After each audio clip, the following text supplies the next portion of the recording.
We're now going to move into the panel discussion on hot topics in ethics. We have some great panelists lined up. They're full of information that they're excited to share with you today. You've already been introduced to Dr. Brevetti, so I wanted to introduce our two other panel members. The first is Kathy Wiedenhoff. She is the Manager of Ethics and Regulatory Compliance with the Williams Companies. She's been with Williams since 1998, holding various positions of responsibility. She received a bachelor's degree in accounting from Aurora University, a master's degree from the University of Tulsa in taxation, and a certified compliance ethics professional certification from the Society of Corporate Compliance and Ethics. Welcome, Kathy. Next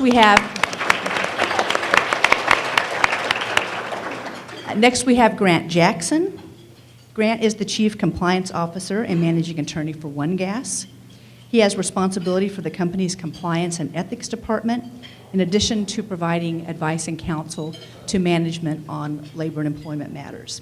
He graduated with honors from the University of Tulsa School of Law, and he's currently pursuing a master's degree in business administration from Oklahoma State University. Welcome, Grant. So panelists, here's my first question.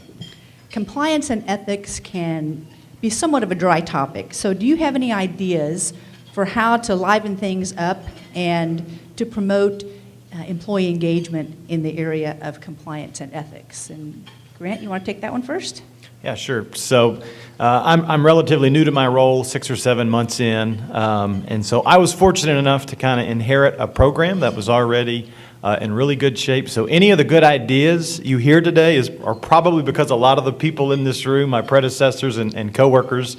I'll take credit for any of the bad ones, though. But you all saw kind of one of those interactive ways just now to engage employees and things like that. So the worst thing a compliance officer or compliance professional want is when you ask your employees, what's your compliance program? And the only thing you get is, oh yeah, that's that training I have to do once a year online. You really want them to have the feeling that it's relatable to me, it's kind of embedded in everything I do. It's not just a training, it's kind of the way we conduct business, it's the way we analyze things. So training is a big part of that, though. That's that one major touch point across the organization, and you've got to make it as interactive as you can. You've got to make it fun.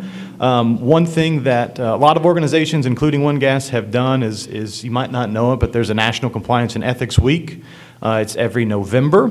And so we kind of take that opportunity to, one, kind of provide some awareness on the importance of compliance and ethics, reinforce compliance and ethics as a core value of our organization, and we try to make it fun and relatable. Some of the ways we've done that, we've hosted a compliance and ethics carnival. We have activities planned throughout that week. Other organizations have had TED-style talks or panels just like this with employees. There's games. There's always food.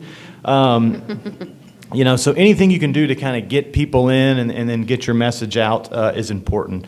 One thing, I recently was at the Society for Corporate Compliance and Ethics kind of national conference a couple months ago, and one of the things that I thought was really interesting and unique, some organizations will do an essay contest or something like that, but there was an energy company in the Northeast who, it was something very timely and relevant. They had a competition amongst their employees who could come up with the best compliance and ethics meme.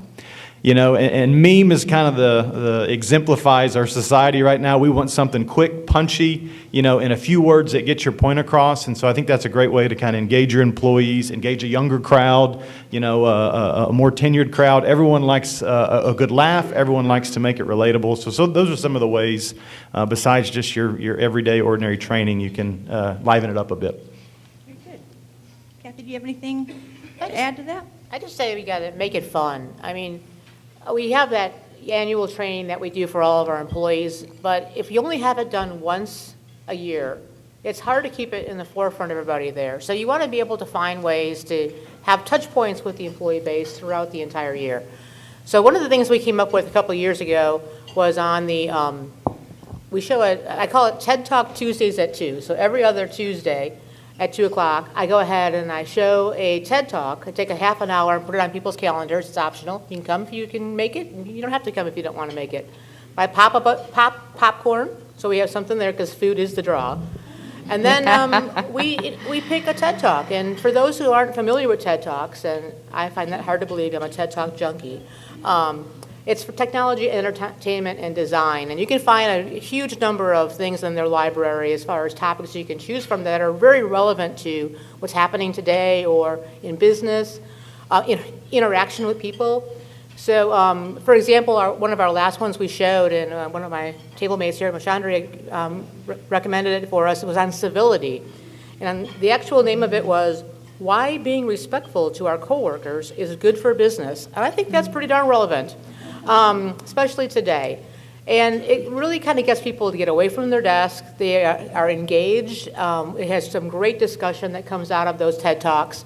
And I encourage you to find little things like that. And it's free.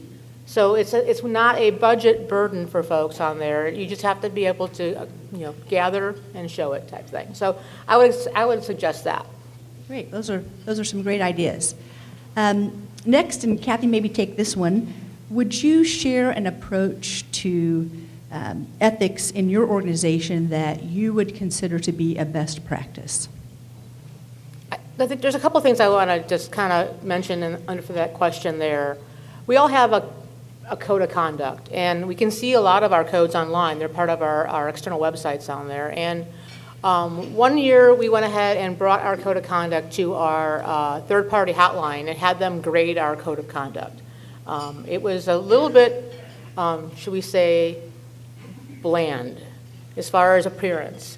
So we got good scores on the content that we had in our code, but it lacked an engagement factor with our employee base. So we have a really good communications team at Williams, and we partnered with them and said, how do we go ahead and make this code relatable to our employee base and make it so that you want to be able to pick it up and it feels like it's something belonging to your organization. So we incorporated our pictures and our assets in there, and they helped us with making it sound a little less like a lawyer wrote it, and which is always a good thing.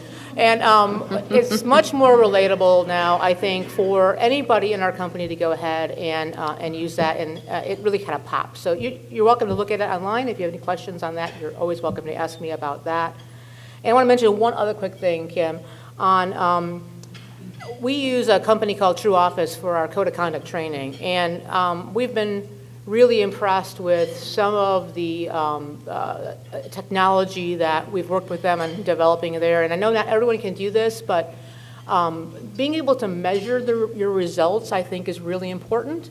So we go ahead and we take a look at the end of our annual training and say, what's our report from our vendor? And the vendor says, well, these were your 5 hardest questions. These were the questions that people had the hardest time answering. And that one thing is almost the most important thing that I get from this vendor, because I know I need to either do further training or I have to have a better clarification of how the employee base is consuming that information and that question, so that we can go ahead and make sure they really have the ability to truly understand the topics that we're trying to get across. So I think those are the 2 things I would point to. Yeah, Kim, I think I have one follow-up on the code of conduct reference. Again, great idea I can take no credit for. It's already in place, but you can put a lot of effort into making sure you've got great graphics and your content's good and this PDF printable document. But the reality is the vast majority of your employees, at least in large organizations, they're not going to print that thing out and look at a PDF. It's going to be looked at in a digital format. And so it's important to make sure you're able to make that interactive. Do I have to look at the table of contents and scroll down 30 pages and get to the conflict of interest section? Make it interactive, make it, digitally relevant where you can click into it, make it user-friendly. A couple of the, I guess, best practices or things like that I think are important. They're kind of big, bold goals, but I think they matter. And one is, compliance and ethics, not a department. It's not an initiative. You know, you need to find the business case for it. You need to tie it into your strategic plan.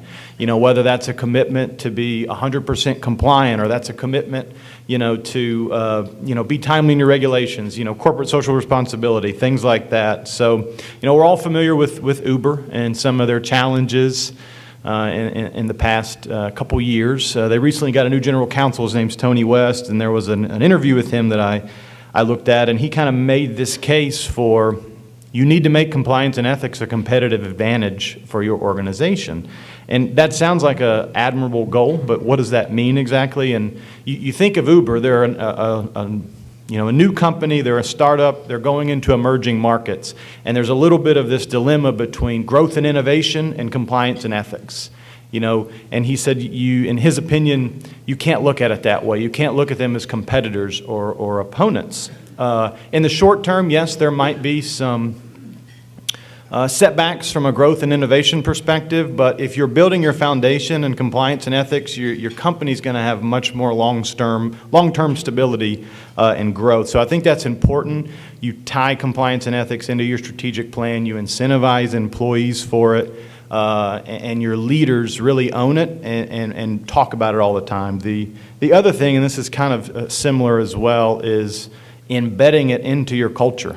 You know, is ethics. I would hope a lot of times if you know, I pulled up anyone's core values for some of these larger companies, ethics is going to be one of those. Ethics is like a bedrock foundation of any business. So I think that's important, but that's a big, bold kind of statement. Again, how do you make that relatable? How do you break that down? And so I think if there's a certain amount of behaviors you can focus on for your employees to understand, this is how, you know, I go about living this, you know, the right path, things like that. You know, you kind of make the focus on accountability, you know, transparency and integrity. Those are some of those behaviors, you know, within that core value of ethics that you can focus on. So I think those are a couple of best practices, if you will, to embed into your organization.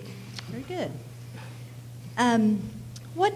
What common mistakes or missteps can individuals or organizations be making and they might not even know it? Melissa, you want to take that one? Yes, thank you.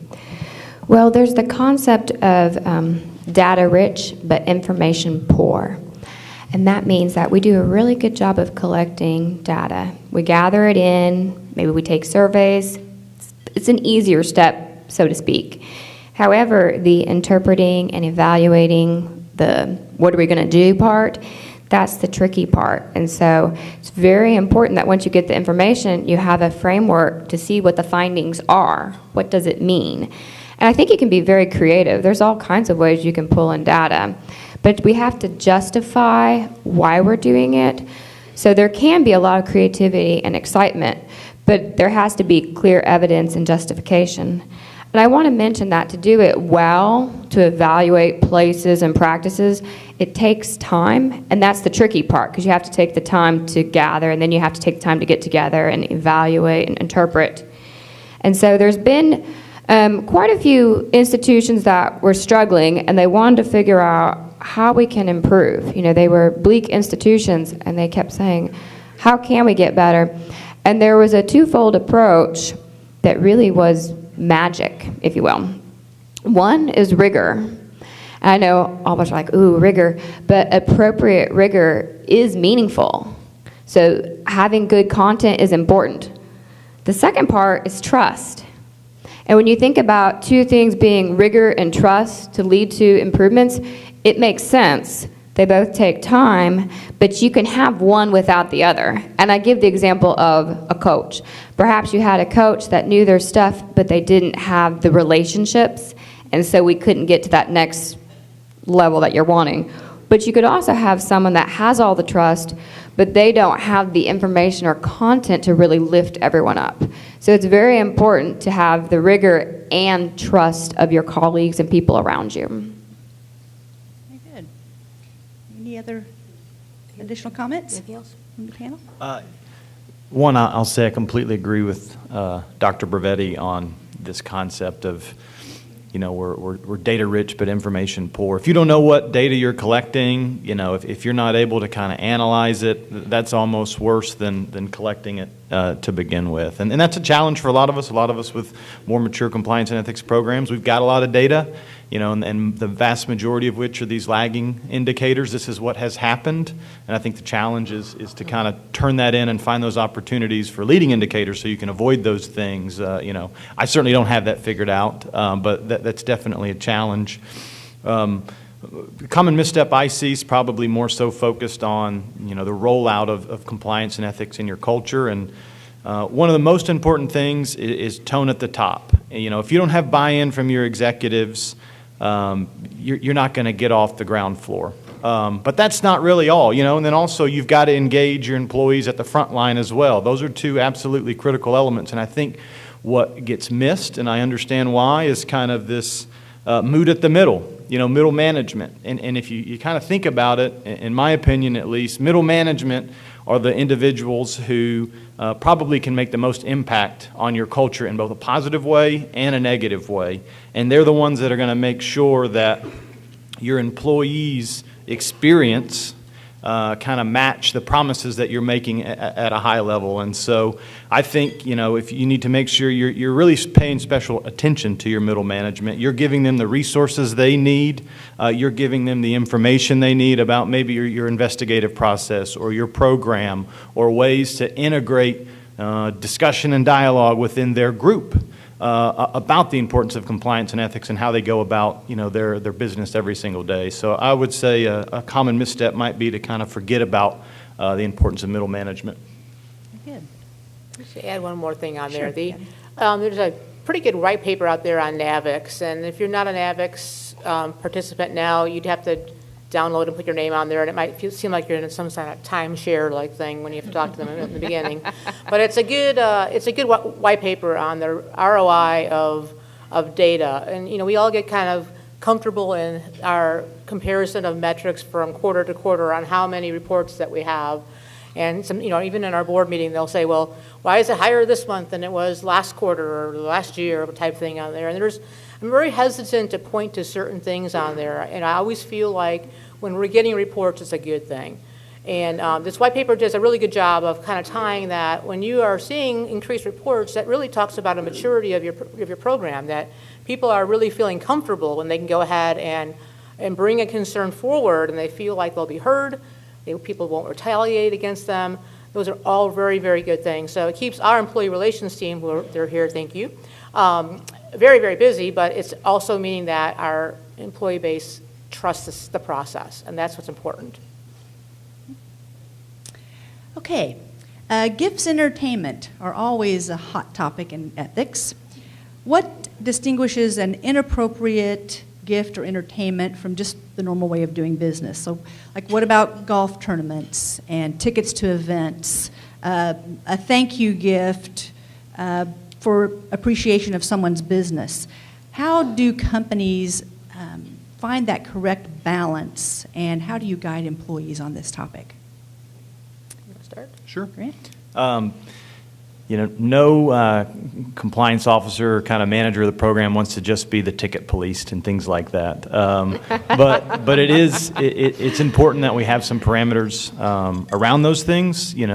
I believe gifts absolutely hold a valuable spot in business. There are those that are appropriate. I would say when you're kind of trying to judge I guess propriety of a certain gift, you probably want to look at three factors. What's the intent behind the gift? Who's given the gift? Who's the gift going to? What's their relationship? And then three, you're obviously going to look at the nature of the gift. That includes the value and things like that. You're probably going to have to, within your organization, understand your cultural norms, what's acceptable, what's not. That might be driven by your industry or your own organization or even your department. But I do think it's important to kind of set those norms, communicate those norms, and then be very consistent with those. Certain things like a lot of companies get rid of cash or cash equivalents. And is a $10 gift card to Starbucks a cash equivalent? I would say it is. Do I think it's going to influence you? Maybe not, but it's the message that sends. We've drawn that line that is a cultural norm, and no, I'm sorry, you can't have that gift card, you know. I think what's important, though, is less about the focus on the gift and more about the fact that you're bringing this awareness to your organization. People are stopping and kind of, you know, doing this mental gymnastics, having that discussion about, why did I get this gift? Is it appropriate? So that's kind of my thoughts on that. No, I totally agree. I think that's spot on. We're also an intent shop as well. What is the gift for? Was it meant to influence you at all?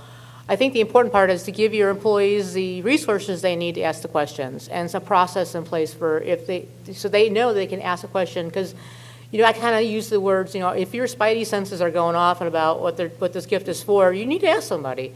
And you got to find the right resource that you need, that you feel comfortable asking. And I got to tell you that gifts and entertainment are probably the #1 phone call I get is that, can I go to this, you know, Thunder game, or can I go to dinner with my vendor? And, you know, we'll talk through exactly the same things that Grant just talked about.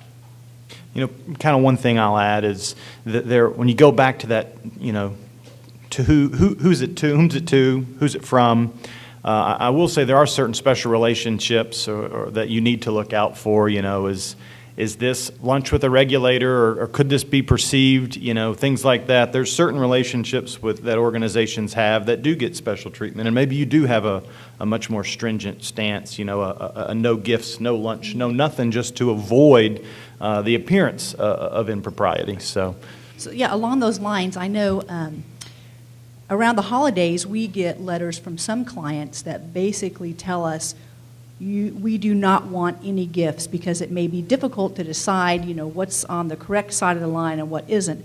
So the company has just gone to a strict no gift policy, and it sounds like appropriate for regulators, obviously, but what do you all think about just a strict no gift policy? I do think that there are times when the gift is customary and appropriate in cases for relationship building, and I think that it's a necessary part of our business. So we don't go to a no-gift policy for that reason on there, but just as you said, though, for regulators, or if it's say it's a customer that is controlled by another government in another country, you have another anti-corruption and FCPA type issues that you have to work with there too. So again, it comes down to resources, and being clear in what your policy is for your employee base is really important in this arena. I love this question. I just have one thing to say. If you think your colleagues don't notice, they do.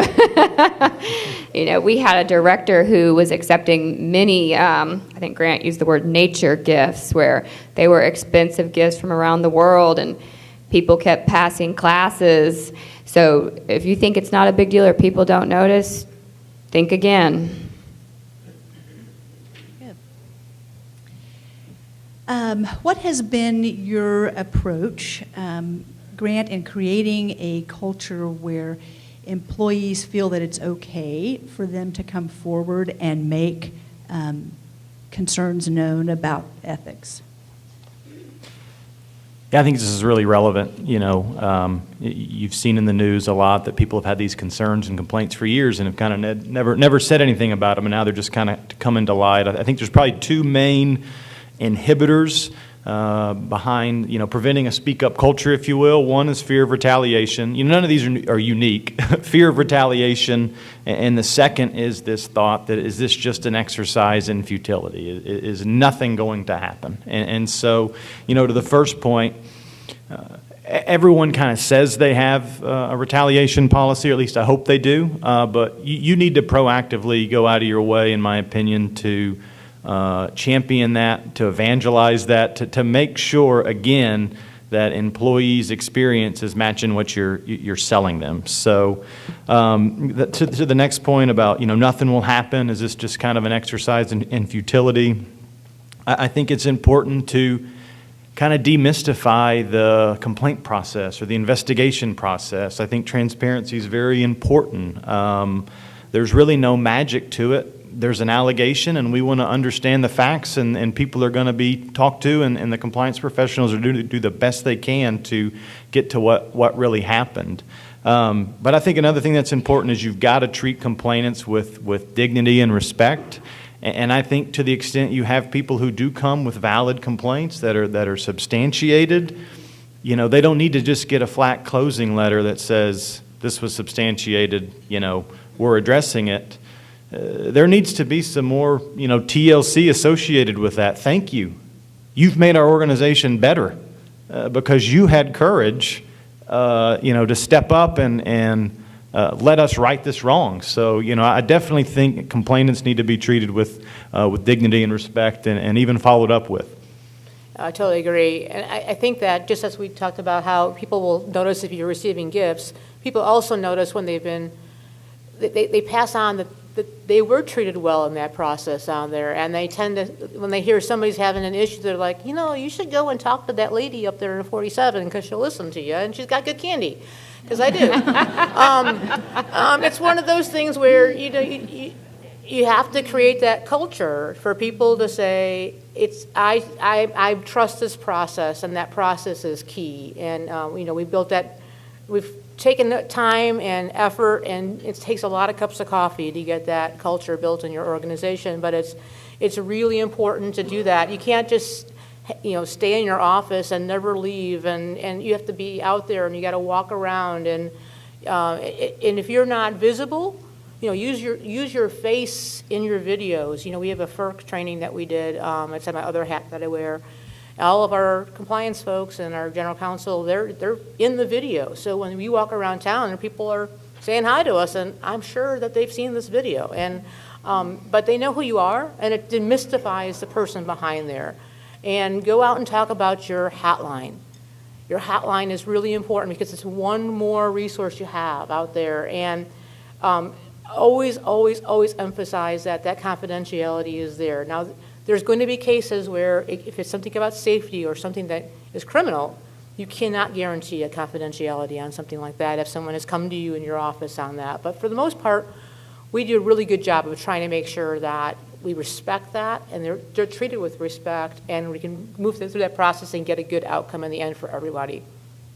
When we were kind of preparing for this, Kathy showed a video that we weren't able to show today, but this is a serious topic. I think people kind of have a tendency to lock up about complaints and things like that, and the details and reporting. And this video Kathy showed me really provided a lot of kind of levity around the subject, made it relatable. It did kind of demystify it, but it was kind of a vignette of a lady making a complaint, and she was, having a foreign accent and calling from a burner phone, things like that. I know they're going to know who I am kind of deal. This is Stephanie. Right, and so those are great ways just to kind of poke the hot air out of the room. Look, this is a serious topic, but you need to know when you call that third-party hotline, I'm not tracking your number. I have no way of knowing anonymous really means anonymous. And so you just have to take some opportunities to kind of build that comfort level. If anyone's ever interested in that, that's Real Biz Shorts. They do it from the Second City folks out in Chicago. It's a really good resource. You can find some of their videos on YouTube and on Vimeo too. I encourage you to use that to spice up some of your training or your communications with your employees. It's very effective. I'd like to echo what Kathy said. She showed us some of the clips, very, very good. They're very well done. And like Grant said, brought some levity to it, but yet it was very informative. So I thought they were great. Thanks.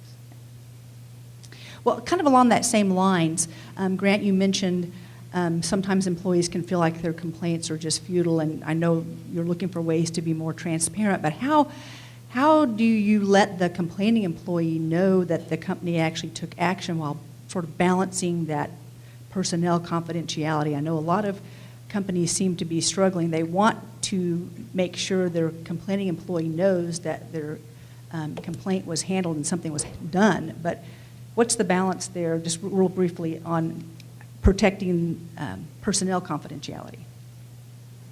I don't know that I have a silver bullet to this one. I'm still, figuring out as well. There's certainly compelling interest on both ends. You've got, certain privileges that are affected. You got the confidentiality of the participants, but you also kind of have this demand of transparency and accountability from your workforce, and some of you may have seen back in November, I think it was November 1st, there were thousands of Google employees who walked out, around 11 a.m. one day across the world. And essentially one of their major complaints was exactly what you're talking about. You know, the concern was that Google wasn't handling sexual harassment claims, or was kind of given golden parachutes, if you will, to the alleged perpetrators. And employees kind of demanded this level of transparency and certain other things. We want to know how you're handling these. You don't agree with, arbitration clauses and things like that. And so I think that's going to be a continuing trend. I think, you're going to see this employee activism, and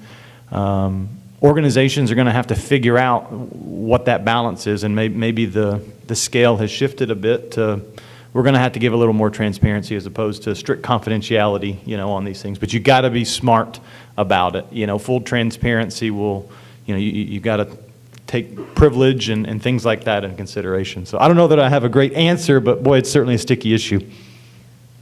Yeah, we have, I've kind of converted some of our communication into a kind of blog post type thing for our employee base. It's just one of our communications to our employees. And in the springtime, I go ahead and I accumulated our stats from our previous year. And I know it makes legal a little bit nervous when we do it, but we take the number of concerns that we get and we quantify that. We're like, I want the employees to know that we received a good number of cases in the previous year, and that what our substantiation rate is on there, and our unsubstantiation rate, meaning that whether we could actually prove yes that something was happening or something wasn't happening. But the one thing that I have noticed that since we've been going ahead and publishing that is we've been really working on another area, this third part of a pie that we show called closed. And in that closed area, some of that is insufficient information to be able to go ahead and investigate a concern. And we've really been able to educate through that and through our roadshows out in the field and talking to our employees and educating folks that bring a concern that if you don't give us enough information, like you say, I don't like, this, my supervisor in Houston is mean to me. We have a lot of supervisors in Houston, and we can't really, interview all of them. So that's going to be a closed, insufficient information item on there. So I think that if you can trust your employees to say, I want to give you some idea about what we're having here. And it's not because I'm going to say, well, Joe Blow did this last month. We're not going to do that. But we're going to give them enough information to know that we are getting issues and we are addressing them. We hear you. And I think that has made a big difference for us. Well, what are some ideas, panelists, that you can share, maybe for some of our smaller companies here, or maybe companies that don't have a dedicated compliance officer or department like Williams and One Gas? Are there any ideas that you can give some of the smaller companies? Yeah, I think maybe sometimes the smaller company has an advantage because we have 5,500 plus employees, and it's impossible to get out to everyone to talk to everyone. But if you have a smaller company or you're in one location, if leadership is involved and they are out there and they're actively listening and walking around and getting their first line of managers reporting to them involved as well, the impact across your organization is huge. They will watch how you interact and they will do the same type thing. So if we disrespect someone, then we can't be surprised when people in other areas are disrespecting others. So I think that from that standpoint, you have an advantage at the smaller level. I think also just finding the ways to get people engaged and talking about this subject matter on it. Don't make it a check the box. Even if you can't put a lot of resources and money to it, like I say, using TED Talks, using other ways, like this Cahoots was fantastic in a staff meeting. I'm going to use that. I think there's really some good technology that's out there that can help really get your points across and be consistent with your policies. Yeah, I'll just add, large organizations, like One Gas and Williams, we're fortunate that, we have the resources and the commitment, from our leadership to kind of have these programs. But just because you don't have a formal compliance program doesn't mean you can't move the needle, in the right direction in your organization. I would say probably the most critical thing, the very first step, if you haven't taken it, is again focusing on that culture, embedding ethics, kind of as the bedrock of your business. And one of the most powerful, and I'm not going to get off topic, but we've really driven to drive inclusion and diversity as a kind of core principle, core part of our organization. And we had the same question, well, how do we kind of get this off the ground, and how do we make this relatable? And one of the most powerful things that I experienced was we made a focus of making it personal. We found our own employees who could share their own personal stories, and that's really where you connect. It's not an email, it's not a message, it's those interactions with your employees every single day, kind of living and breathing why this matters to them, sharing their personal stories. What I will say is, if maybe you're a little further along and you are looking at maybe starting a more formal program, or at least putting some kind of infrastructure into place, a great place to start, kind of your North Star, are those 7 effective elements of a compliance program outlined in the DOJ's kind of federal sentencing guidelines. And maybe you don't have all 7. Maybe you don't have a designated head of compliance, but you can certainly put some policies in place, some training. You can address and remediate issues as they come up. So some of those things would be great to get you off the ground. So Grant, just a little more, if you wouldn't mind, detail on how do you get the employee stories again? How do you do that? I don't know that this was kind of we had to have a lot of technology. We got around a table and talked to one another and gave them a prompt, and we started sharing them. So that was at least how we do it. I don't think there's any rhyme or method behind it. It's really just those informations to kind of understand how has ethics impacted your life. Maybe even not even inside the workplace, but outside the workplace. Okay, great. All right, so the last question for our panelists.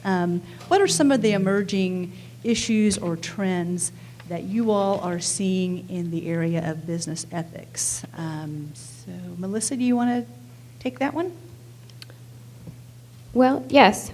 I think learner-centered approaches are becoming more popular. I know some people still prefer a lecture-centered or a speaker where you can come in, but I find that creates a passive environment, and we have to be real critical of that passiveness with information, because if I'm just sitting back and absorbing everything as truth, I'm not a critical consumer. I think someone had mentioned fake news earlier, or just social media stuff, and we're inundated with so many messages every day, through our phones. I just read that we're spending 6 hours on average on the internet, so think of how much advertising and spam we're exposed to. So I want us to be learner-centered, that you think, is this useful or not? And we talked about respect. Is this respectful or not? So I'm a big fan, obviously, of the learner-centered approaches. So it takes more meaning, and someone can decide how they want to use it or not.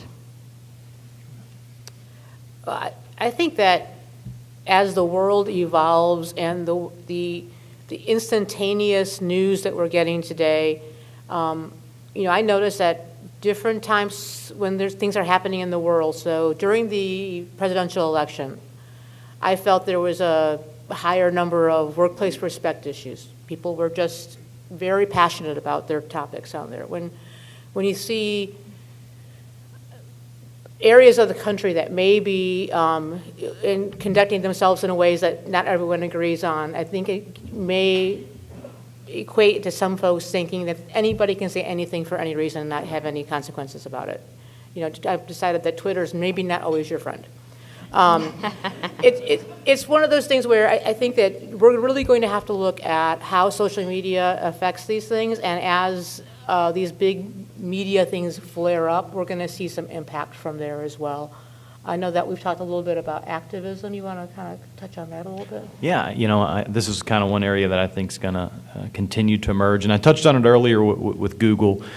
Over the decades, we've kind of seen this decline of labor organization, but concerted activity and kind of protests in our country is alive and well, and in kind of employee activism, and I mean employees banding together and making certain demands of their organization, holding them accountable, demanding certain levels of transparency. I think we're probably going to continue to see that, and organizations are going to have to make decisions with regard to, are they going to proactively share information? Maybe, you've seen it. We've seen corporate social responsibility reports with regard to environmental and CSR efforts, but now you're seeing an increase in, I&D data being shared. Will we see an increase in ethics information being shared potentially.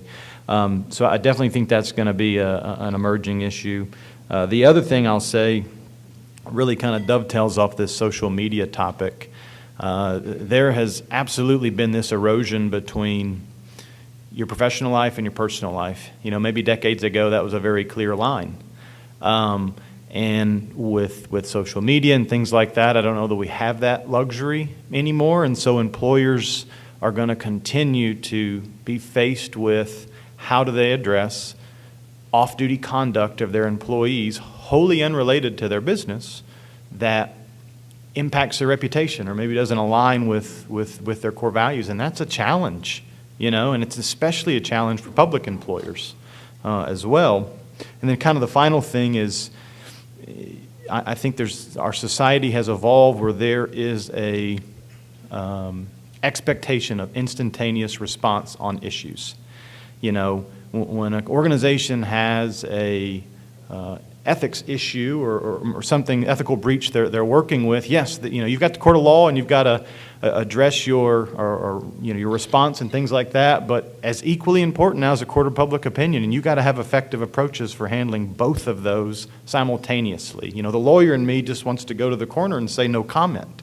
You know, we need to kind of understand what's going on. We need to protect our privilege. We don't need to kind of step out there, but I just don't know that approach is as effective anymore.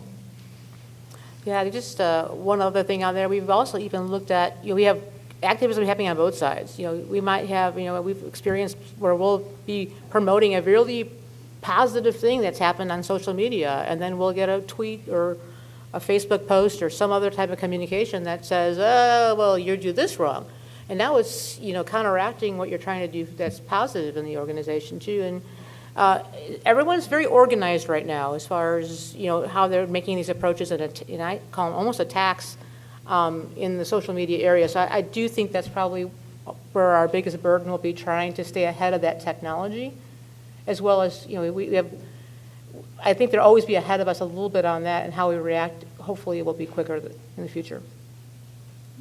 So it sounds like all of you agree that the ethics organizations are going to be responding or need to be prepared to respond both internally and externally to all the social media that's going on. That's seems like all of you have pinpointed that as an emerging trend or issue for ethics organizations.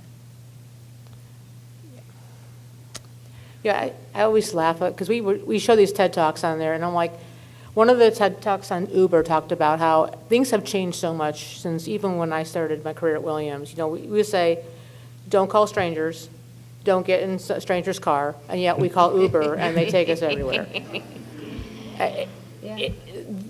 We're going to just have to be really, really flexible in the manner that we do this job and this work. Everyone here, obviously, we're talking to the choir here. We're all engaged in ethics here, and we're just going to have to, as we mature and grow and become more seasoned in our positions here, we'll just have to be very flexible in how we approach these things, and yet still be able to try to guide our companies in the way that they can stay on the path that keeps the integrity and the common knowledge that we want to keep going on that direction there. And I know that you guys are growing yours leaps and bounds as well. Yeah, you could tell that compliance professionals in the room. One of my former employees, you know, she used to say, we don't want to be the police. You know, no one in compliance or ethics wants to be the police. We want to be the lifeguards. And that's always kind of stuck with me, that shift, you know. And I think the other thing that is critical for compliance professionals is you're not just ensuring compliance. I truly think you all are the champions for the culture of your organization, the heartbeat of your organization, the sustainability of your organization. So, you know, you're not just a department or a few tasks. You know, you're kind of an integral part of you know, the heartbeat of that organization, in my opinion. Do any of you know of any reading material that you could recommend on, or anything like that, which would give guidance on how ethics organizations respond to social media? I don't know if there's anything that comes to mind in terms of what might be something good to recommend for. I have a feeling our next panel on February 21st is going to be able to hit that Okay, one we'll pretty well. postpone that question then. I was going to say, let me know. I'd like to read it. Okay. Okay. Well, that concludes our panel discussion today on the hot topics in ethics. Thank you panelists very much for your insights and time today. We appreciate it.